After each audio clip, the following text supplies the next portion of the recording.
Tim Cox is a man on the move.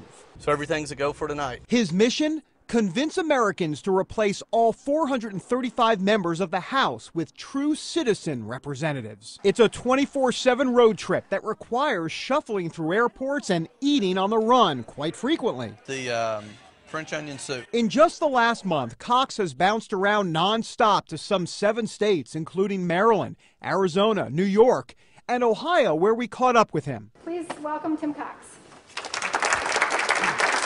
This Cleveland audience listens intently to the GO process. His challenge, getting the support of 500,000 Americans to make this a reality. When we get 500,000 people rallied together, we'll start the process.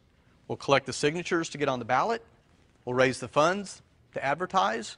We'll let you choose a candidate in your district, and everything will go forward. So how does it work exactly? Well, first you fill out an online questionnaire about the issues of the day.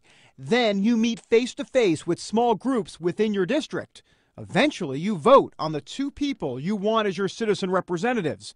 Winners then move through rounds, just like a sports bracket, until you have a final true citizen representative from the district. The Founding Fathers thought the key to the government was to have a true citizen legislator go to Washington, do the work of their people, and then go home. Cox knows the process can sound intimidating, so part of his roadshow is to conduct mock selection sessions. When you come to one of these GO events, one of the main activities is filling out a candidate questionnaire, and that's exactly what these folks are doing behind me. As a matter of fact, they've divided up into groups of 6, and what's going to happen is that in each group there will be one candidate selected based on the answers. What are you for? What are you against when it comes to each of those issues? It truly is citizen representative government.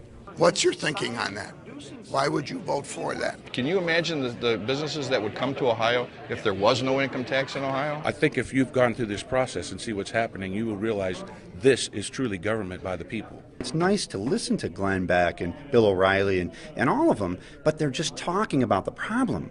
This is a solution. Cox points to Samuel Adams as the movement's inspiration.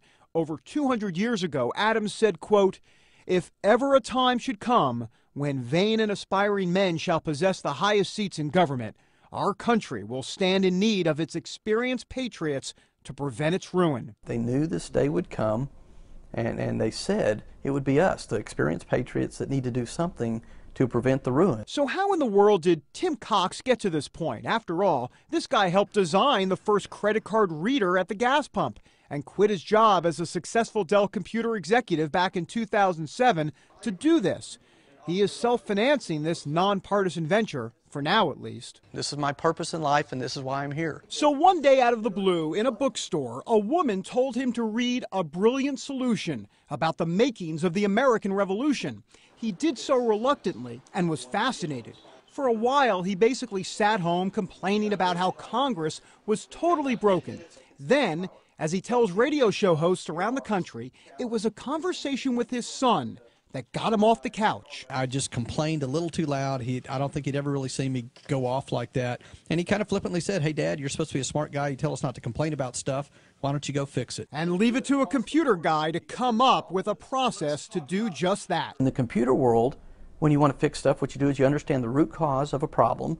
And I said, this one's easy. Cox believes he has identified these 4 problems in Congress: special interest money, too much party influence, politicians focused on self-preservation, and no accountability. So in Cox's system, citizen representatives would have to sign a legal document committing them to vote the way they said they would in their candidate questionnaire. Our founder, Tim Cox. At these events, the biggest complaint Cox hears from people is that the GO citizen candidate may split the vote. Cox acknowledges that that could be an issue. The members of the House of Representatives, they know it's broken. And I believe the true patriots among them, as we get bigger, they will step aside. Getting bigger is the key, but it's going to take people getting off the couch, like Tammy Roche. A lot of Christians got this idea that, well, you know, the Lord's in control and we just got to sit back and He's going to take care of it. You know, that's true. God is in control, but He expects us to do our part. He helps those who help themselves. Cox has state directors in nearly every state and hundreds of volunteers. 60,000 members are signed up now, but over 200,000 seem to be in reach.